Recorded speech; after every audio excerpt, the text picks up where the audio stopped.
Queridos irmãos, queridas irmãs, boa tarde. Rogamos a Jesus, nosso Mestre amado, que envolva cada coração aqui presente, para que nós consigamos compreender um pouco mais sobre essa temática, que é a alegria. Então, que Jesus, acolha os nossos corações. A princípio, nós podemos pensar que falar do tema central, é falar de leveza, falar de contentamento, falar de júbilo. E, na verdade, porque o tema central é alegria. Então, realmente, quando a gente pensa no tema central, é disso que a gente vai falar. Porque a alegria, quando a gente vai buscar o significado da palavra alegria, é um sentimento de contentamento, prazer de viver, júbilo, satisfação. Mas como a doutrina espírita é de esclarecimento e consolo, então quando a gente começa a aprofundar no tema semeando alegria, a gente começa a perceber que talvez não seja tão fácil assim, mas é. Porque se nós formos auscultar os corações aqui presentes nos dois planos da vida, com certeza nós vamos nos deparar com sofrimento, nós vamos nos deparar com corações que possam estar mergulhados na dor, nós vamos nos deparar com os dilemas do crescimento espiritual que todos nós trazemos, dos lutos das mais diversas situações, porque, na verdade, o luto não é somente quando alguém que a gente ama parte da terra, vai para o plano espiritual, mas luto também é quando a gente precisa desapegar de algumas coisas, de alguns sentimentos, de algumas situações que acreditávamos jamais teríamos que abrir mão. Então, a gente passa pelo processo do luto, do desapego. E tudo isso gera para nós angústia. Não adianta nós dizermos, a gente dá conta. A gente dá, mas gera em nós um movimento que muitas vezes pode nos levar para a tristeza. E hoje o desafio é semear alegria. Então, é um desafio que a gente precisa mesmo contar com a ajuda dos nossos amigos, para que a gente consiga sustentar essa alegria e para que a gente consiga dizer de fato que alegria é essa que nós vamos tratar. De que alegria de fato que nós estamos falando, Então a gente precisa. Bom, então, o tema traz esse desafio, que é pensar na alegria, mas também que é pensar no trabalho de construir alegria, porque o tema é semeando alegria. Então, esse tema, ele nos convida a trabalhar, semeando alegria, Ele nos convida a um trabalho que cabe a cada um de nós, nesse sentimento, nessa busca desse bem-estar e desse prazer de viver, que cabe a cada um de nós desenvolver, que cabe a cada um de nós trilhar, semear. Então, é semeando alegria, E não teria como a gente começar se a gente não trouxesse a primeira frase da parábola do semeador, que está lá em Mateus 13, 1, 23. É uma parábola linda, que dá para a gente analisá-la de vários ângulos. Nós vamos usar a primeira frase, que diz assim, o semeador saiu a semear. É tão interessante pensar isso, Porque aqui a gente está sendo convidado hoje a semear alegria. Então, o semeador saiu a semear. Quem não conhece a parábola, leia, porque ela é muito bonita.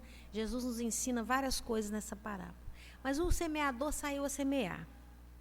O semeador cumpriu a parte que cabia a ele. Ele era semeador, então o trabalho dele era semear.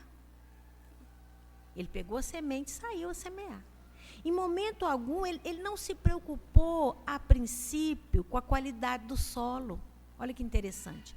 Porque se ele se preocupasse com a qualidade do solo, talvez ele falasse assim, esse solo com espinho, não vou jogar nenhuma semente aqui não. Esses passarinhos vão vir aqui, vão apoderar dessa semente, eu não vou jogar aqui não. Esse solo está muito seco, eu não vou jogar não. Ele era um semeador. Então, o trabalho dele era construir, era lançar a semente, né? Ele se preocupou muito mais em fazer o trabalho dele do que com o resultado, porque o resultado cabia a outras circunstâncias.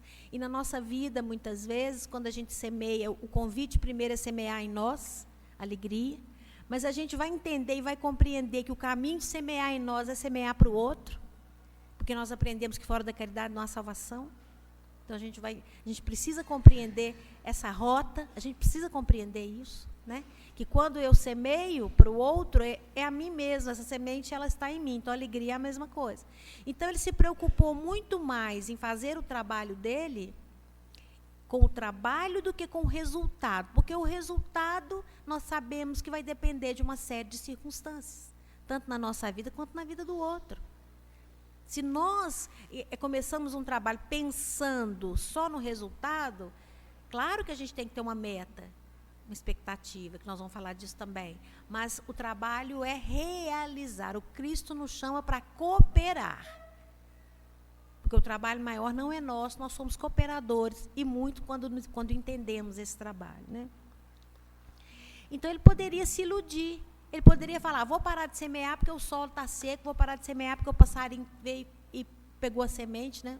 Os oportunistas. Vou parar de semear porque tem espinho demais. Não. Não. E com alegria é a mesma coisa. A gente vai construir esse caminho aqui hoje e a gente vai entender isso, né? É a cooperação a que Jesus nos chama, a nosso próprio favor. Porque a gente acha que a gente está cooperando para o outro. Mas, na verdade, a gente está cooperando primeiro para a nossa alegria, né?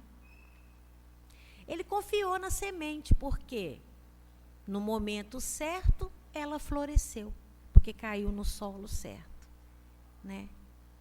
Porque caiu no solo certo. E ele fez bem, porque os nossos olhos ainda são imperfeitos, então a gente analisa e avalia, às vezes, de uma forma imperfeita. Por isso que Jesus fala, não julga não, porque se você julgar, você vai estar cometendo um grande erro, porque a gente julga aquilo que a gente vê, a gente julga aquilo que a gente escuta, só que os nossos olhos, os nossos ouvidos são imperfeitos. Então, quando a gente julga alguém pelo que a gente está vendo, a gente está julgando pela lente da imperfeição que ainda existe em nós. Então, a gente tem grande chance de não acertar. O convite é para o trabalho. Então, semear alegria. Mas eu gostaria que Deus, que a espiritualidade, que o santo tal, tirasse do meu caminho essa dificuldade. Eles não vão tirar. Se alguém disse para nós em algum lugar, eu vou tirar, não vai. Porque, na verdade, esse exercício de costurar na nossa vida o bem-estar, o ânimo diante das lutas, é o que nos faz desenvolver as virtudes. É o que nos faz desenvolver a parte melhor que cabe em nós. Então, como é que a espiritualidade amiga, mentora, companheira vai tirar de nós aquilo que é a escada para que a gente possa subir? Não vai tirar. Vai nos dar força, vai nos intuir, vai nos dar coragem, vai nos ajudar a ter coragem, vai trazer alegria para nós, né? A lei de Deus não aplaude a ociosidade. Esse é um ponto muito importante. A lei de Deus não aplaude a ociosidade. Então, nós somos convidados ao trabalho, né? Ao trabalho constante, ao trabalho diário, né? E a gente vai falar aqui de alguns mecanismos que podem nos ajudar, né? Primeiro, nós estamos falando da parte mais delicada, né? De semear a alegria, né? A lei de Deus é uma lei de cooperação, tanto que na lei do progresso, o que está escrito lá, que é a lei de Deus?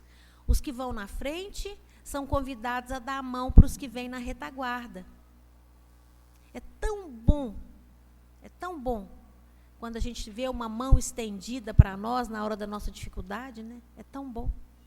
Nos causa tanto alívio, tanta alegria quando alguém nos estende a mão. Mas nós também somos convidados a estender a mão. Porque muitas vezes nós podemos ser bons em alguns pontos, mas em tantos outros, nós precisamos de mãos amigas que nos sustentem para a gente continuar caminhando, continuar tendo alegria, força e coragem, né? Então, a lei de Deus é lei de cooperação. Então, quando eu semeio alegria, eu estou cooperando com Jesus na construção do reino do Pai, que foi o que ele deixou para nós de tarefa, né? Pelo menos de convite, ele deixou para nós, né? O que é a vinda de Jesus? A vinda de Jesus é um irmão, um mestre que está muito à frente de nós e que veio semear alegria em nossos corações, nós, irmãos menores, e ele veio, né? Um espírito crístico, um espírito da condição de Jesus, né? De planos muito superiores, recebeu do Pai, né, o convite de ajudar os seus irmãos menores, e ele veio. E ele veio semear alegria para todos nós, né? Tudo na natureza trabalha a favor da alegria. Tudo na natureza trabalha a favor da alegria. Por que nós não vamos trabalhar? É tão bom quando a gente tem um teto para se abrigar, não é? Tão bom saber que a gente tem um teto para se abrigar. Mas a nossa irmã Pedra foi arrancada da pedreira para servir na construção civil. Ninguém perguntou para ela se ela queria, ela foi lá. Por quê? Na natureza tudo coopera. Então é bom a gente ter ali um teto, mas a nossa irmã Pedra está servindo para sustentar, né? É muito bom ter uma mesa farta. Quando a gente chega, senta, vai alimentar, é tão bom, né? Nossos irmãos vegetais e animais deram a vida para que nós tivéssemos a alegria do banquete. A gente nunca pensa nisso, né? Nossos irmãos vegetais e animais deram a vida para que nós tivéssemos alegria. Então, por que nós, que temos o livre-arbítrio, que temos a inteligência, que temos vontade, né, não podemos cooperar semeando alegria para o nosso próximo? Não é? Bom, a gente tem que falar algumas coisas aqui, porque de onde vão partir as reflexões que nós vamos fazer para entender como semear alegria? Acho que tem alguns pontos que são centrais aqui para a gente ir entendendo, né, de que alegria que a gente vai falar, vai continuar falando, né? A base para tratar o tema da alegria é o Evangelho de Jesus à luz da doutrina espírita. Isso faz muita diferença. Isso faz muita diferença. Por quê? Porque nós somos convidados a alargar a nossa compreensão do que de fato é alegria. Do que de fato é alegria, né? E daquela alegria que nunca vai ser tirada de nós, porque é a alegria do espírito imortal. Essa não vai ser tirada de nós em tempo algum. E nós vamos dizer, Jesus vai dizer, e a gente vai trabalhar isso aqui. Então, é dessa alegria que a gente vai tratar. É dessa alegria que a gente está tratando, daquela que é patrimônio do espírito imortal e que ninguém pode tirar. Quem que não quer essa, né, gente? Aquela que nada pode te tirar, todo mundo deseja essa alegria, né? Então, a gente vai construir um caminho para a gente ampliar a nossa capacidade de percepção do que seja de fato essa alegria, né? Só que tem uma coisa. A alegria do espírito imortal, na maioria das vezes, na maioria das circunstâncias, ela é contrária à alegria do mundo. Opa! A alegria do espírito imortal, muitas vezes, ela é contrária à alegria do mundo. Contrária. Né? O mundo, muitas vezes, vai me dizer que a alegria é não sentir dor, que a verdadeira alegria é satisfazer as nossas necessidades da matéria em detrimento das necessidades do espírito imortal. Mas a alegria que Jesus nos propõe é a alegria do espírito imortal. Aquela que não nos será tirada. Do mundo vai ser tirada por quê? Porque nós não somos do mundo.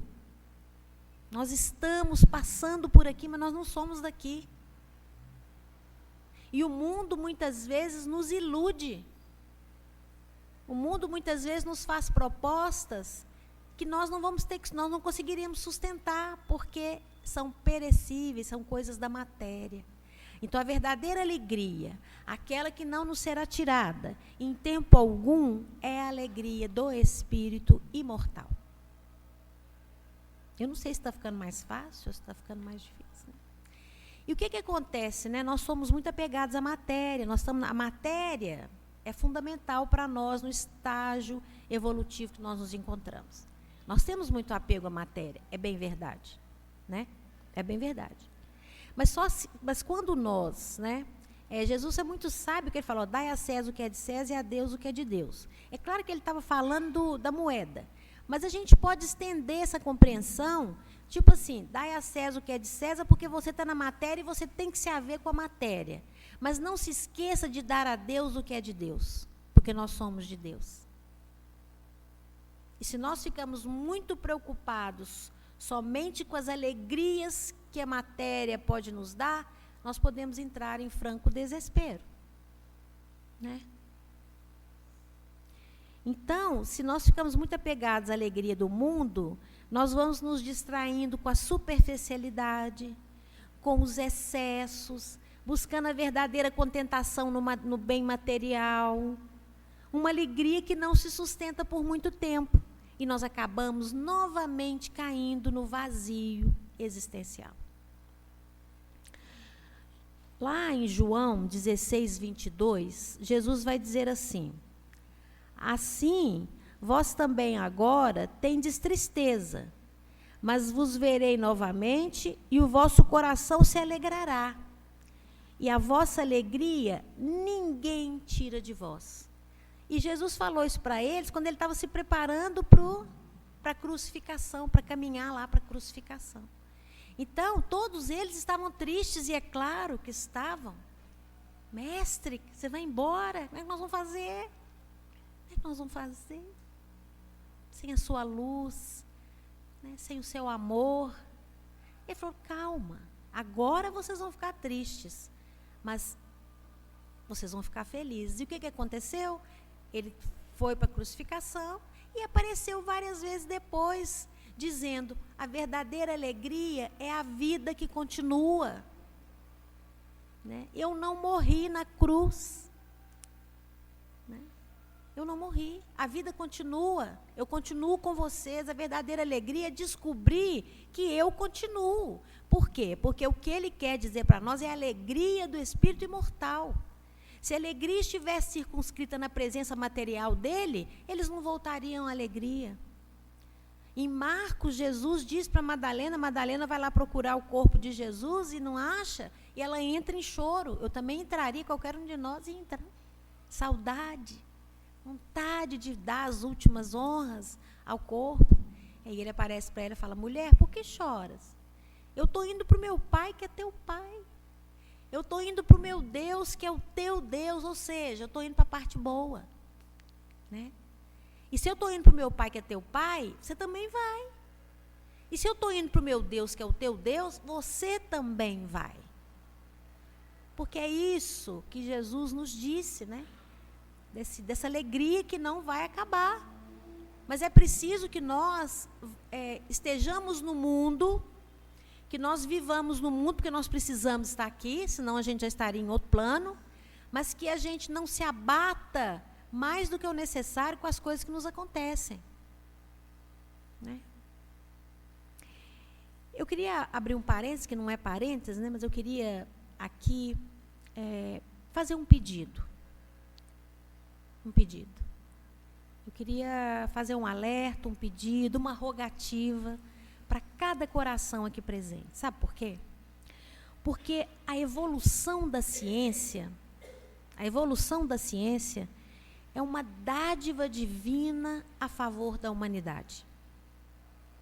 É uma dádiva divina a favor da humanidade. Portanto, nós precisamos compreender que nós somos um espírito imortal, mas que nós estamos num corpo físico, que nós temos uma mente, que se conecta tanto, né, com o corpo físico e com o espírito. Né? Nós somos um conjunto de situações. Né? Então, nós precisamos cuidar do nosso ser biológico, mas também cuidar do nosso ser espiritual. Né? E se nós não sentimos alegria, nesse momento você não está conseguindo sentir alegria, né? Se perdemos momentaneamente a vontade de viver, se a angústia nos domina, é hora de buscarmos o socorro divino que a ciência nos oferece. É hora. É hora de entendermos que a psicologia, que a medicina, que a farmacologia, que todos os recursos são dádivas de Deus para nós. Então, muitas vezes, o nosso estado, a nossa situação, é preciso que a gente se sinta alerta e fale, vou buscar a mão divina que se encontra na ciência, a nosso próprio favor, né? Então, isso é muito importante a gente dizer, né? É muito importante nós estarmos alertas e atentos às necessidades que temos e os recursos que Deus coloca à nossa disposição para a nossa felicidade, para o nosso equilíbrio. E na casa espírita? Na casa espírita, nós vamos encontrar os recursos espirituais, que são possibilidades de renovação espiritual, reequilíbrio espiritual, que vai atuar tanto no nosso espírito como também no nosso corpo físico, né? Trazendo elementos fundamentais para a construção de um caminho de mais saúde integral para nós. Então, é muito importante que nós possamos nos olhar como um todo e cuidar de todas as partes que fazem parte do nosso ser, porque tudo de bom que a ciência também nos oferece é a mão de Deus, a nosso próprio favor, para que a gente busque alegria com os recursos que estão à nossa disposição, quando necessário. Aí a gente vai pensar assim, quais as contribuições do padrão de alegria na nossa vida? O que a alegria pode, esse padrão de mais alegria pode fazer conosco, né? A gente foi buscar algumas informações, claro que aqui não tem tudo, mas tem algumas que são interessantes. A alegria é a alavanca para o prosseguimento da nossa jornada evolutiva. Então, nós precisamos do combustível da alegria.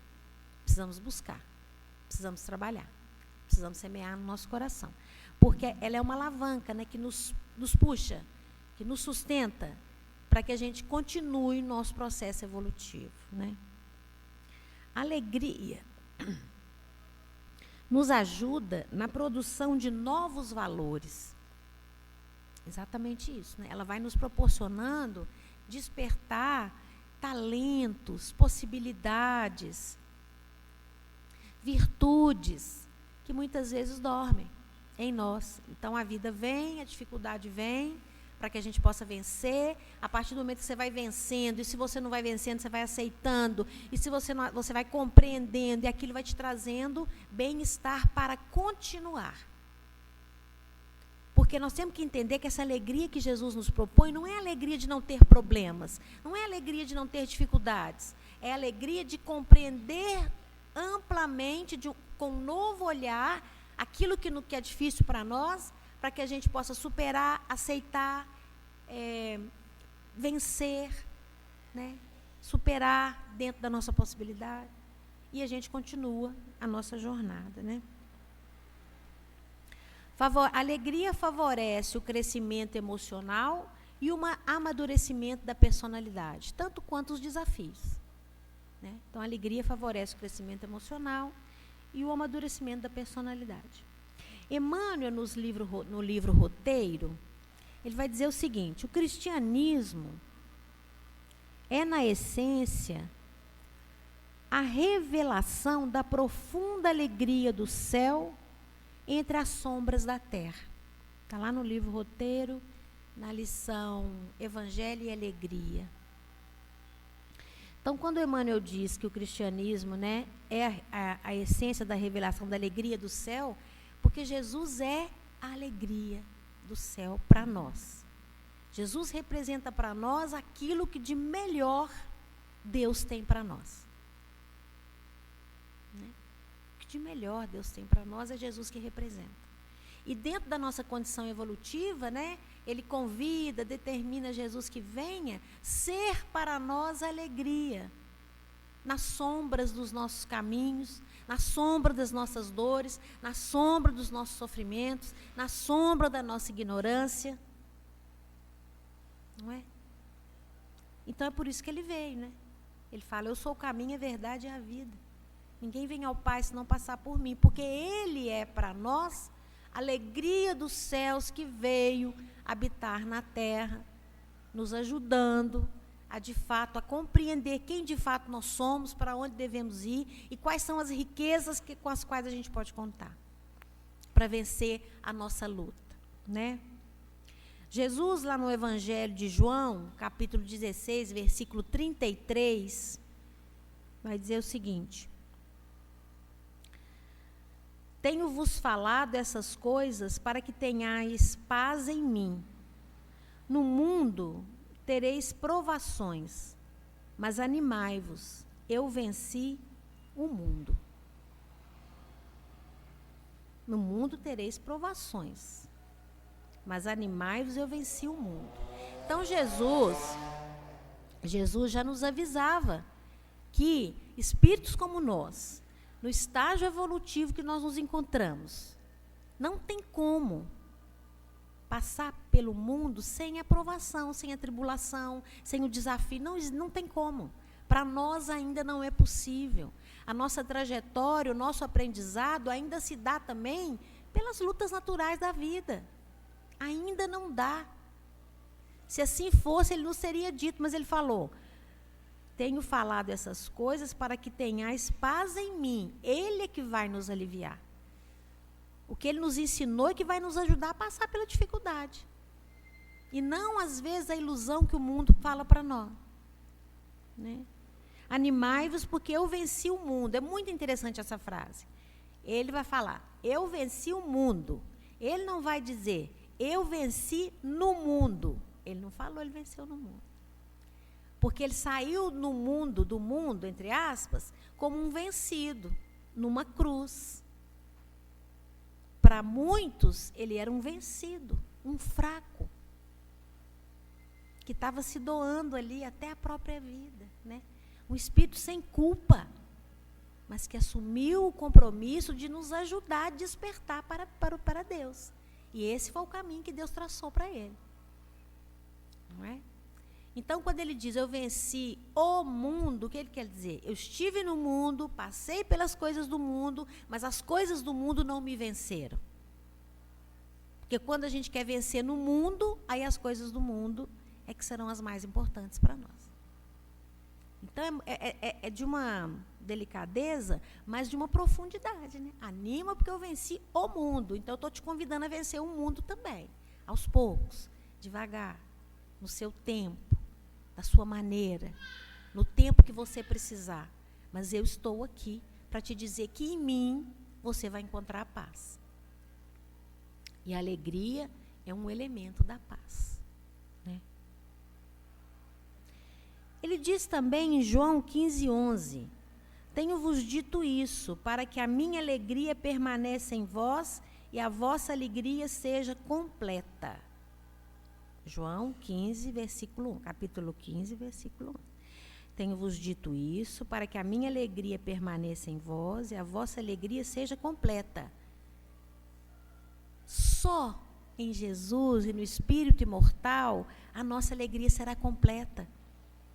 Se nós buscarmos a alegria da terra, não será completa em tempo algum. É só nele que ela é completa. É só com ele que a gente consegue entender que mecanismo é esse, que alegria é essa que nos sustentará em qualquer circunstância da nossa vida. E que a gente não vai perder. Mas aí eu queria perguntar assim, quais olhos nunca choraram? Qual o corpo que nunca foi visitado pelo adoecimento passageiro ou aparentemente definitivo? Quem não carrega ou nunca carregou o fardo da angústia? Quem nunca passou pelo sofrimento moral? Não tem como, né? E é tão interessante, porque se nós já passamos por circunstâncias como essas, estamos vencendo, estamos a caminho, já vencemos, então nós assumimos um compromisso cristão de saber o tanto que é difícil, o tanto que a gente pode estender a mão para os nossos irmãos que sofrem. Ao invés de estender o dedo, né, cobrando, julgando, nós podemos compreender, olha, eu também já senti dor. Eu também já passei por uma situação como essa. Eu também quero, com todas as minhas deficiências, pedir a Jesus o benefício de ser um semeador de alegria na sua seara. Né? Mas tem uma pergunta também, por que sofremos? A gente já falou, né? Espírito, a nossa condição. Mas tem uma fala que nós gostamos muito, por que sofremos? Por que a terra está em convulsão, causando tanta tristeza? Sabe por quê? Porque a terra está passando pelas dores do parto. A terra está passando pelas dores do parto. Daqui a pouco vai nascer um novo tempo. Um tempo de menos dor, de menos sofrimento, de menos angústia. Mas nós estamos nas dores do parto. E quem tem dor de parto sabe que dói, daqui a pouco está naquela alegria, porque o fruto da dor está ali. É um tempo novo, é uma carinha nova, é uma esperança nova que está chegando. Então, estamos no momento das dores do parto. E cada um de nós pode estar nesse momento passando pela sua dor do parto. A terra está passando pela dor do parto. Né? Convulsão para que nós tenhamos a oportunidade de dar à luz a um novo tempo, de menos dor, de menos sofrimento, de mais alegria. Por isso que falar de alegria, assim, não é uma coisa muito fácil, né? Falar de alegria. Não, nós temos que falar das questões todas, que envolvem a verdadeira alegria, que é a alegria do espírito mortal, aquela que ninguém vai tirar do espírito de nós, de cada um de nós, né? Só que, como é que a gente faz então, né? Se a gente está passando pela dor do parto, né? Falar com uma mulher que está na dor do parto, sorria. É até perigoso falar isso. Né? Que a gente não sabe o que vai acontecer, né? Mas assim, então, o que é que precisa acontecer para a gente pegar essa convulsão toda e semear alegria? Será que uma coisa não é tão contrária à outra? Será? Então tem uma palavra que é muito importante para nós. É preciso ressignificar. Poxa, mas o que será que esse negócio de ressignificar, né? O que será ressignificar? A dor, a tristeza.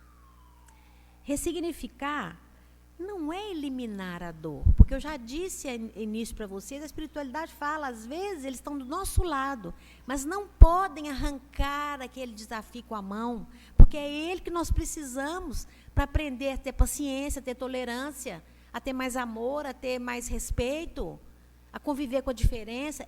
Então não tem como. Se é o meu remédio amargo, vou parar de tomar o remédio? Quantas vezes, para a gente curar de uma dor, a gente tem que tomar um remédio amargo? Todo remédio é doce? Não. A maioria é ruim. A maioria não é boa, não. Né? É muito interessante essa imagem, já usei aqui, talvez muitos já tenham ouvido, mas eu sempre uso, porque ela é muito interessante. Você leva a criança para tomar vacina, vai tomar injeção, aí você leva a criança, segura a criança, aí vem uma pessoa que a criança não conhece, aplica uma injeção nela, ela olha para você e fala, mãe, pai, vó, me tira daqui. A gente não tira. A gente não tira. E aí ela pensa assim, meu Deus, mas o meu protetor não me tira daqui, mas é por quê?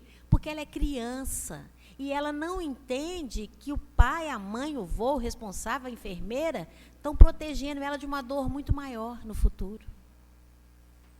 Então, às vezes, a gente está passando por um momento difícil, fala assim, não, mas, né? Os espíritos não estão tirando, mas às vezes não tira mesmo, porque vai nos ajudar a curar, vai nos ajudar a proteger de algo muito maior, que pode estar lá na frente, que a gente não está nem sabendo. Mas o pai, a mãe, o responsável, sabe que se não tomar vacina, ela vai adoecer muito mais lá na frente. Né? Então, o que é ressignificar? Ressignificar é atribuir outro significado, um outro valor, um outro sentido, geralmente com o objetivo de superar padrões que nós carregamos por muito tempo. Vamos falar um pouco disso, que isso é bacana. Nós, às vezes, carregamos alguns padrões, alguns sentimentos, durante muito tempo. E ressignificar é olhar para esse mesmo sentimento, para essa mesma situação, e tentar compreendê-la sobre um novo olhar. Achar alguma coisa que você ainda não tinha visto. Elevar o nosso patamar reflexivo. Olha que legal. Quando eu olho para uma questão que eu sempre pensei isso, mas eu penso assim, não, mas agora estou querendo ver se eu acho outra coisa. Só esse movimento faz com que a gente eleve o nosso patamar de pensar sobre aquela situação e, de repente, é a hora de enxergar algo novo que a gente não tinha enxergado. A espiritualidade adora quando a gente eleva o patamar reflexivo nosso, porque aí abre uma brecha para eles atuarem, para nos ajudar. Então, elevar o padrão reflexivo, que é isso que a gente está tentando fazer aqui. Vamos pensar um pouco mais na dor? Vamos pensar um pouco mais no que é semear alegria? Que alegria de que a gente está falando? Né? Então, nós vamos eu selecionei aqui 4, acho que foram 4. A gente poderia selecionar mais, mas o nosso tempo não nos permite.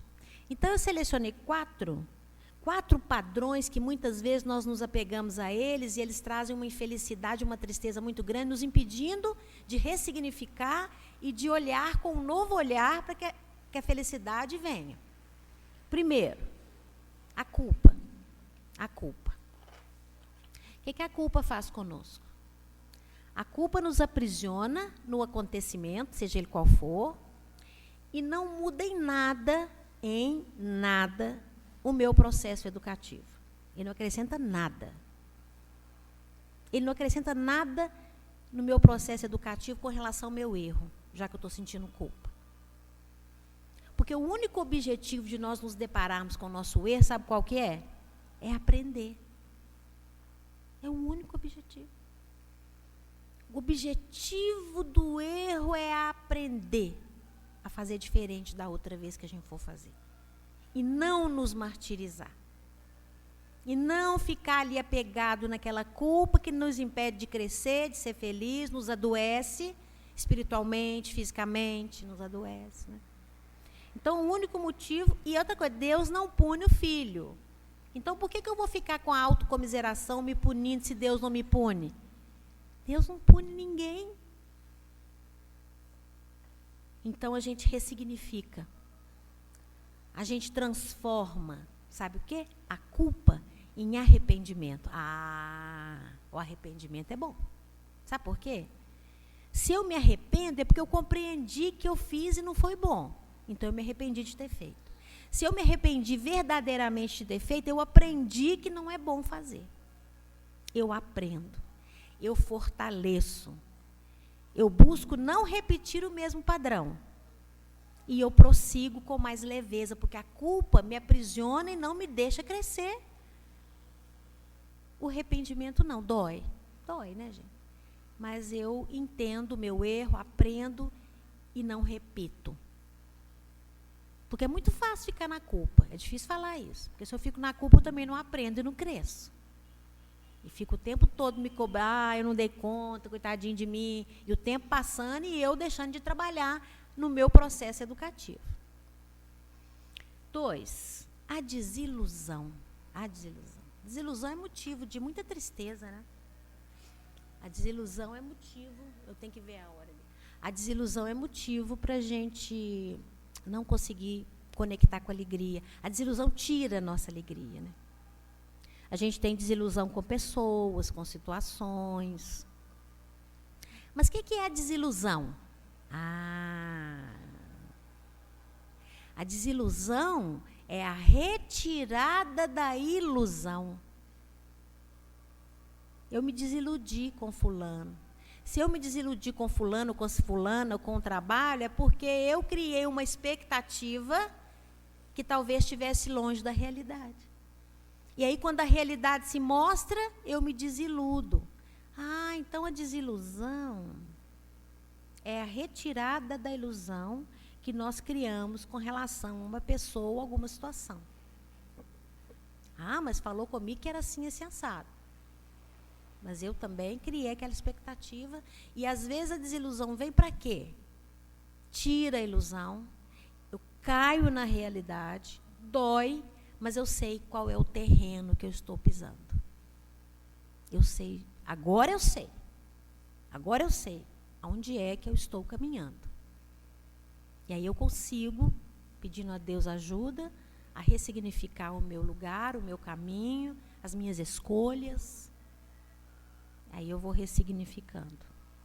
Só a realidade de pessoas e de fatos pode nos fazer crescer, porque nós estaremos diante da verdade. E só a verdade liberta. A ideia de que nós estamos sozinhos diante do sofrimento. Essa também. Ninguém me escuta, ninguém me ama, né? Deus permite, estou sofrendo. É verdade? A gente sofre mesmo, tá? Aqui é preciso que haja da parte de cada um de nós um respeito profundo à dor do outro. Enquanto a gente não respeitar a dor do outro, a gente não vai entender o caminho de ajudar. A gente quer arrancar a dor, mas você tem que entendê-la primeiro. Até a sua própria dor. Então, todas as dores são motivo de muito respeito por todos nós, né? Então, a ideia de que nós estamos sozinhos, né? A misericórdia divina não nos deixa sozinhos em momento nenhum. Tem mais 5 minutos. Não nos deixa em momento algum sozinhos. A misericórdia divina coloca ao nosso lado um espírito que podemos chamar de anjo da guarda, mentor, protetor. E a tarefa dele, sabe qual que é? Nos guiar, nos orientar, nos amparar em nossas necessidades. Olha que maravilha. Olha como ninguém está sozinho, porque Deus não deixaria, nenhum filho seu. Jesus não nos desampararia. Então tem os nossos amores, né? Porque um espírito, para ser meu protetor, ele tem que gostar de mim. Ele tem que ser superior a mim, porque como é que ele vai me proteger? Para ele me proteger, ele tem que saber mais do que eu, entender mais do que eu, amar mais do que eu, para ele conseguir me ajudar nesse processo, com todos nós. Só que lá no livro dos médiuns, capítulo 15, tem uma fala que a gente às vezes passa batido e não percebe, que é sobre... Kardec fala bastante do anjo protetor, anjo da guarda, espírito protetor, mentor. Ele fala assim, ó: não há quem não tenha seus espíritos protetores e conhecidos a se esforçarem por sugerir aos protegidos salutares ideias. Se todos estivessem bem compenetrados dessa verdade, ninguém deixaria de recorrer com frequência à inspiração do seu anjo de guarda. Nos momentos em que a pessoa não sabe o que dizer e não sabe o que fazer. Quantas vezes na nossa vida a gente não sabe o que dizer e não sabe o que fazer? Aí ele fala, recorre a esse espírito protetor. E ele vai dizer mais, que cada um, pois, invoque com fervor e confiança, caso tenha necessidade, o seu anjo de guarda. E muito frequentemente se admirará das ideias que vão surgir como por encanto. Mas não é por encanto. São as ideias desse amigo, desse irmão, que vai soprar para nos ajudar a sair daquela angústia, daquela melancolia, daquele problema, daquela tristeza. Se nenhuma ideia surgir assim, é sinal de que é preciso esperar um pouco mais. Então, nós podemos. A dificuldade de perdoar.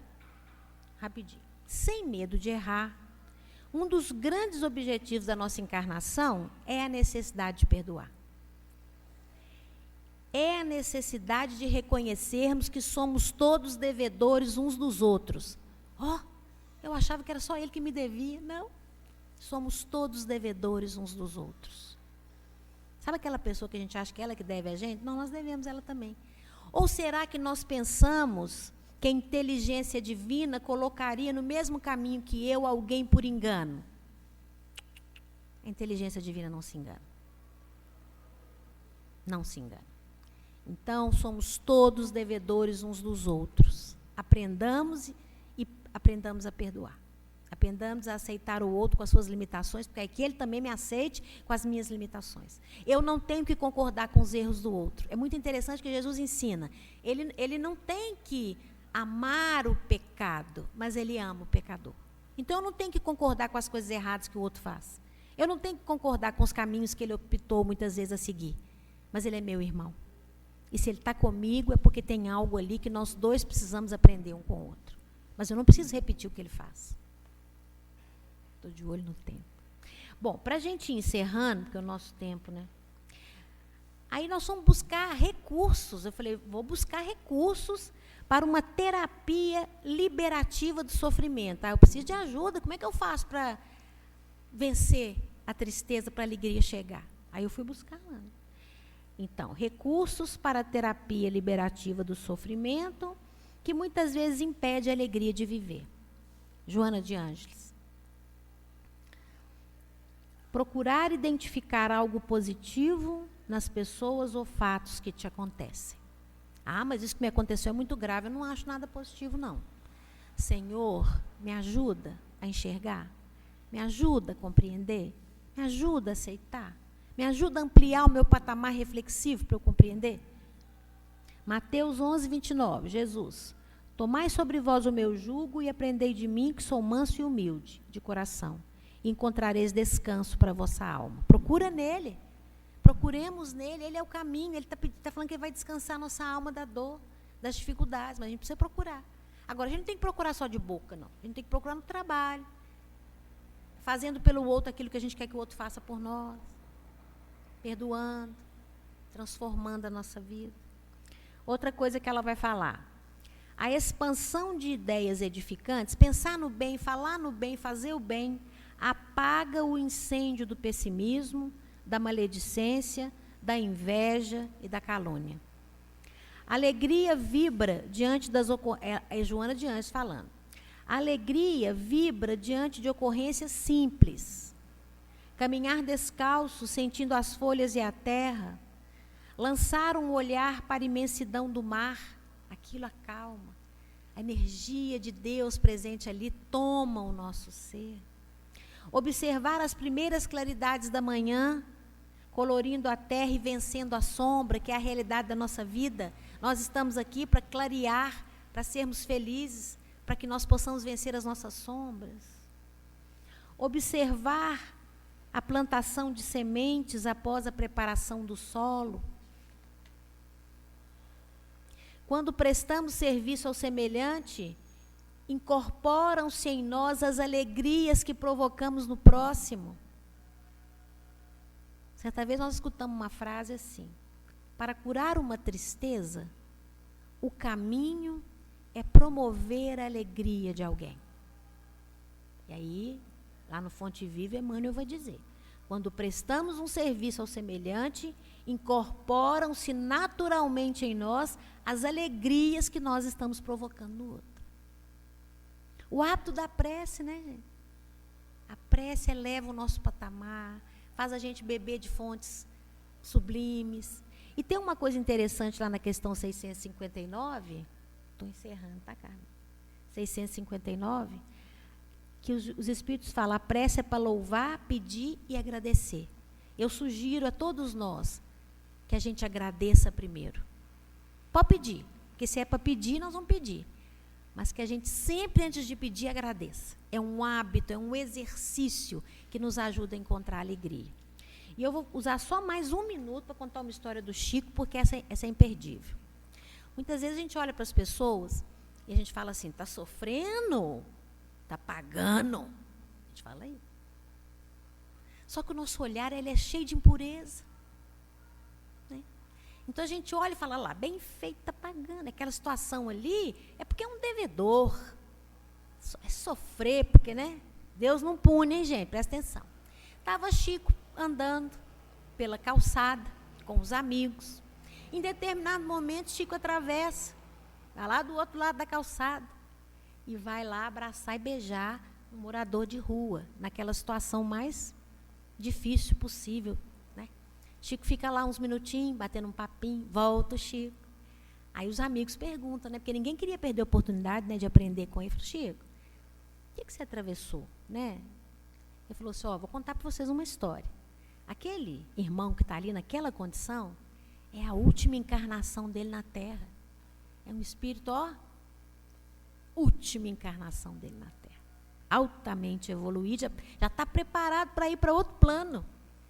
E sabe por que ele está ali? porque ele pediu a Deus a missão da sua última encarnação, de tocar no coração dos homens a compaixão. Imagina que maravilha. Ele estava triste? Talvez o seu corpo sim, talvez a sua matéria sim, mas o seu espírito estava exultando de alegria.